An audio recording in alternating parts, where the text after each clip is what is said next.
గత బీఆర్ఎస్ ప్రభుత్వం పేద ప్రజల కోసం జియో నెంబర్ 58, 59 చాలా కాలం నుంచి ఏదైనా ప్రభుత్వ భూమిలో ఇల్లు కట్టుకొని ఉంటే వాళ్ళకు రెగ్యులరైజ్ చేయడం కోసమని 150 గజాల లోపైతే జియో నెంబర్ 58 కింద అని, 150 గజాలు మించితే 250 గజాల లోపైతే జియో నెంబర్ 59 కింద అనేది రెగ్యులరైజ్ చేసుకోవచ్చు అనేది ఒక స్కీమ్ పెట్టారు. అది కూడా 2014కి ముందు ఎవరైతే ఏదైతే భూమిలో ప్రభుత్వ భూమిలో ఆక్రమించుకొని కబ్జాలో ఉండి వాళ్ళు బేస్మెంట్ స్లాబ్ కానీ లేకపోతే రేకుల షెడ్ కానీ ఇలా బేస్మెంట్ వేసుకొని స్లాబ్ వేసుకొని ఉంటే ఇల్లు పక్కా ఇల్లు కట్టుకొని ఉంటే వాటిని రెగ్యులరైజ్ చేస్తామనేది చెప్పినారు. అయితే ఇక్కడున్న మాజీ మంత్రి అంటే జగదీశ్వర్ రెడ్డి అనుచరులు ఈ సర్వే నెంబర్ 126 కుడకుడాలో ఉన్న సర్వే నెంబర్ కానీ ఇంకా సూర్యాపేటలో వివిధ సర్వే నెంబర్లలో ఇల్లు లేని దగ్గర ఫోటోషాప్లు మార్ఫింగ్లు చేసి ఇల్లు ఉన్నట్టు సృష్టించి 2013లోనే అయితే 91, 92లో పుట్టిన వాళ్ళు కూడా 2013లోనే ఈ అడవిలో, ఇదంతా అప్పుడు అడవి ఉంటుండే, ఈ అడవిలో అప్పుడే ఇల్లు కట్టుకున్నట్టు, వాళ్ళకు 19 ఏళ్ళు ఉన్నప్పుడే 20 ఏళ్ళు ఉన్నప్పుడే ఇక్కడ ఇల్లు కట్టుకున్నట్టు ఫోటోషాప్లు మార్ఫింగ్లు చేసి దీనికి పంచాయత్ సెక్రటరీ కూడా అప్పట్లో వీడియో అంటుండే విలేజ్ డెవలప్మెంట్ ఆఫీసర్ అని. అయితే 2013లో ఉన్న పంచాయత్ సెక్రటరీ సంతకం కాకుండా 2013 తర్వాత వచ్చిన రాజశేఖర్ రెడ్డి అనే ఒక పంచాయత్ సెక్రటరీ వీడియో ఎవరైతే ఉన్నారో ఆయన సంతకంతో కొన్నిటిపైన అయితే ఇంకా ఫోర్జరీ చేసి సంతకాలు ఫోర్జరీయే, డేట్లు ఫోర్జరీయే, మీ సేవలో ఒకటే రోజు అన్నీ అప్లై చేసినారు అందరు, ఎంతమంది ఉన్నారో అంతమంది. అయితే అదే కాకుండా ఇందులో అతిపెద్ద తప్పిదం ఏంటంటే వీళ్ళు చేసింది, ఇక్కడున్న నాయకులు ఎవరెవరైతే కనిపిస్తున్నారో ప్రతి నాయకుడు కూడా 200 గజాలు కానీ 250 గజాలు కానీ 400 గజాలు కానీ 1000 గజాలు కానీ 1900 గజాలు కూడా చేసుకున్నారు. అంటే దీంట్లో ఏదైనా రెగ్యులరైజ్ చేయాలన్నప్పుడు ఆర్ఐ వచ్చి ఫీల్డ్ వెరిఫికేషన్ చేసి దానిపైన ఒక రిపోర్ట్ ఇస్తే దాన్ని ఎంఆర్ఓ గారు యాక్సెప్ట్ చేస్తారు. ఎంఆర్ఓ గారు మళ్ళీ దాన్ని వెరిఫై చేసి ఆర్డీఓ గారికి పంపితే, ఆర్డీఓ గారు చైర్మన్ ఉంటారు, ఆర్డీఓ గారికి పంపితే ఆర్డీఓ గారు దీన్ని పరిశీలించి కలెక్టర్ గారికి పంపుతారు. ఒకవేళ ఇందులో ఎక్కడ కూడా ఆర్ఐ సంతకం మాత్రం ఎక్కడ కూడా లేదు. అది కాకుండా ఎంఆర్ఓ గారు కానీ ఆర్డీఓ గారు కానీ ఉండే ఆయన కానీ ఆయన తర్వాత ఉన్న కలెక్టర్ ఎవరైతే పి వెంకట్రావు అనే కలెక్టర్ ఉన్నాడో జగదీశ్వర్ రెడ్డి బినాములుగా లేకపోతే ఇదంతా కూడా సూత్రధారి జగదీశ్వర్ రెడ్డి అయితే దీనికి మేజర్ పాత్ర పోషించింది కలెక్టర్ పి వెంకట్రావు అనే లఫూట్ గాడు కూడా ప్రపంచంలో కూడా ఎవడు ఉన్నాడు అనుకుంటా. వాడు కలెక్టర్ అనేది చెప్పుకోవడానికి కాకుండా ఇట్లాంటి దందాలు చేయడానికి మాత్రమే వాడు సూటబుల్ ఉన్నాడు. ఇక్కడ ఎవరైతే పేద ప్రజల కోసం గతంలో కూడా ఏది దళిత బంధు రాలేదని ఇంకోటి రాలేదంటే కూడా ఎవరైతే పేద ప్రజలు రాలేదని కొట్టాడో వాళ్ళపైన కేసులు పెట్టాడు. అదేవిధంగా ఇవన్నీ కూడా ఇక్కడ ఎంఆర్ఓ ఆఫీస్లో జరగలేదు. ఇవన్నీ ఎంఆర్ఓ లాగిన్ని కలెక్టర్ బంగ్లాలో వెంకట్రావు ఆధ్వర్యంలో, వెంకట్రావు పర్యవేక్షణలో, పి వెంకట్రావు ఎవరైతే ఉన్నారో కలెక్టర్ పర్యవేక్షణలో జరిగింది.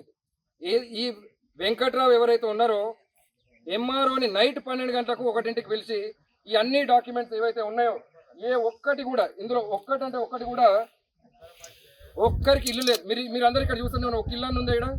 ఈ సర్వే నెంబర్ మొత్తంలో కూడా ఎక్కడ చూసుకున్నా కానీ రెగ్యులరైజ్ అయిన ఇల్లు బిల్లు ఏవైతే ఉన్నాయో కొందరు పట్టాలు కూడా చేసుకున్నారు. ఇవన్నీ కూడా ఇన్ఫర్మేషన్ రావడానికి గత సంవత్సరంన్నర నుంచి సంకినేని వెంకటేశ్వరరావు గారు సంవత్సరం నుంచి మాట్లాడుతున్నారు. కూడా సర్వే నెంబర్ 126లో అవకతవకలు జరిగినాయి. అక్రమంగా చాలా మంది పేదల రూపంలో, అంటే పేదలు అని చెప్పుకుంటూ ఇక్కడ ఎప్పటి నుంచో ఉంటున్నామని చెప్పుకుంటూ కబ్జాలోకి పోయి ఇల్లు లేని ఇల్లునని, ఇక్కడ ఒక్క ఇల్లు కూడా లేదు కదా, లేని ఇళ్ళకు ప్రాపర్టీ ట్యాక్స్ కట్టారు. ఇందులో మున్సిపల్ కమిషనర్ పాత్ర కూడా ఉంది, పి రామాంజుల్ రెడ్డి పాత్ర కూడా ఉంది. అదే కాకుండా ఈ లేని ఇళ్లను ఉన్నట్టు సృష్టించడానికి ఎన్ని నకిలీ డాక్యుమెంట్లు సృష్టించారంటే ఏదో ఇంటి ముందు ఎవరో ఫోటో దిగుతారు. వాళ్ళకు 2013 డేట్తోని గ్రామ పంచాయతీ రిసీప్ట్ ఉంటుంది.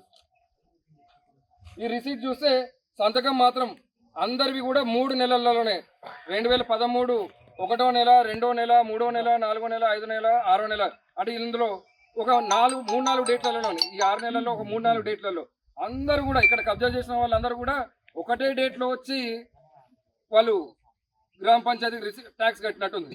ఇదే గ్రామ పంచాయతీకి ట్యాక్స్ కట్టినట్టు ఏదైతే రిసిప్ట్ ఉందో ఇంకా నేను దీన్ని ఆర్టీఐతో ఇంకా తీసుకోలేదు. కానీ ఈ అంతా కూడా ఆ గ్రామ పంచాయతీ ట్రెజరీ కానీ గ్రామ పంచాయతీకి సంబంధించి ఏ బ్యాంక్ అకౌంట్లో వేయాలో ఆ బ్యాంక్ అకౌంట్లో వేయాల్సిన పైసలే కదా, వాళ్ళు 100 కట్టినా 200 కట్టినా కానీ ఇవన్నీ కూడా ఫోర్జ్ డాక్యుమెంట్లు కాబట్టి కలెక్టర్ గారి దగ్గర కూడా ఒక్క దీన్ని నిరూపించడానికి ఎవరి దగ్గర కూడా ఒక్క డాక్యుమెంట్ కూడా ఉండదు. ఇవన్నీ కూడా వీళ్లకు ఎంత విస్తీర్ణము ఏం చేసినంటే కొందరేమో 1000 గజాలు, కొందరేమో 1900 గజాలు, కొందరు 400 గజాలు. జీవో నెంబర్ 58 ప్రకారము ఎవరు కూడా వాళ్ళ ల్యాండ్ ఏదైతే రెగ్యులరైజ్ అవుతుందో, వాళ్ళ ఇల్లు ఏదైతే రెగ్యులరైజ్ అవుతుందో ఆ ఇంటిని అమ్మడానికి వీల్లేదు. కానీ ఇట్లా అమ్మడానికి వీలు లేకుండా ఉంటుందని చెప్పి జీవో నెంబర్ 59లో కూడా 120 గజాలు ఉన్న వాళ్ళు కూడా 59లో కూడా చేసుకున్నారు, 150 గజాలు ఉన్న వాళ్ళు కూడా 59లో చేసుకున్నారు. ఎందుకు అంటే దీన్ని ఈ ఖాళీ జాగాని మళ్ళీ అమ్మడం గురించే ఈ గుట్ట వెనుక కనిపిస్తున్న గుట్ట ఏదైతుందో ఈ గుట్టను కూడా మొత్తం తొలగించి సుమారు ఎకరం 4 కోట్ల రూపాయలు విలువ చేసే భూమి ఇక్కడ. దీన్ని ఇక్కడ లోకల్గా ఉన్న గుర్రం సత్యనారాయణ రెడ్డి అనే అతను కూడా అతని అనుచరుల పైన అతని చుట్టాల పేర్ల పైన 700 గజాలు 500 గజాలు ఆయన డ్రైవర్కి సంబంధించిన పేరు పైన కానీ ఇంకా వాళ్ళ డ్రైవర్ అయితే ఫోటోషాపే చేసి ఆ ఇల్లు ఎక్కడుందో ఆయన ఎక్కడుందో తెలియదు. ఇంకొందరు అయితే ఇల్లు లేని దగ్గర ఇల్లుని తీసుకొచ్చి పెట్టినట్టు, లేకపోతే ఏమీ లేని దగ్గర ఏదో ఒక డాక్యుమెంట్ సృష్టించి పెట్టినట్టు పెట్టారు.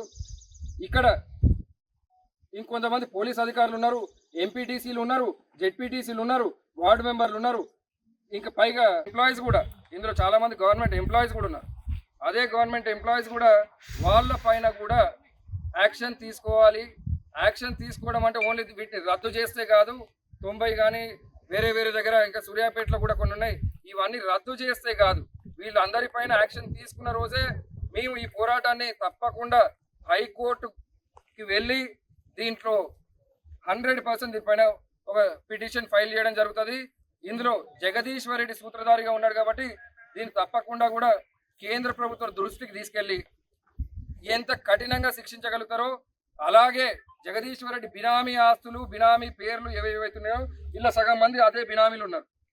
ఈ బినామీలని ఆ జగదీష్ రెడ్డిని సూర్యాపేటలో పేదోళ్ళకు న్యాయం జరిగేంత వరకు ఎంతమంది పేదోళ్ళు 2013కు ముందు ఇల్లులు కట్టుకొని కూడా వాళ్ళకి రెగ్యులరైజ్ కాకుండా ఉన్నాయో వారికి కూడా తప్పకుండా ప్రతి ఒక్కరు కూడా రెగ్యులరైజ్ చేసేటట్టు చేస్తాం. అదే కాకుండా డబల్ బెడ్రూమ్ డ్రా, అది కూడా ఇదే ఫ్రాడ్ వెంకట్రావు గారు, ఇదే ఫ్రాడ్ వెంకట్రావు ఆ డబల్ బెడ్రూమ్ డ్రా అక్కడ నిల్చొని తీయాల్సిన డ్రాని అదే వెంకట్రావు అక్కడ నిల్చొని చేయకుండా మున్సిపల్ కమిషనర్ పి రామాంజుల్ రెడ్డిని పెట్టి స్టేజ్ పైన ఒక డ్రామా ఆడి ఆ స్టేజ్ పైన కౌన్సిలర్లకు సంబంధించిన వాళ్ళ భర్తలు లేకపోతే కౌన్సిలర్కి సంబంధించిన ఇంకా వేరే వేరే వాళ్ళ చుట్టాలందరూ కలిసి కమిషనర్ చెవిలో ఏ పేరు చెప్తే అదే పేర్లు డ్రా చేయడం జరిగింది.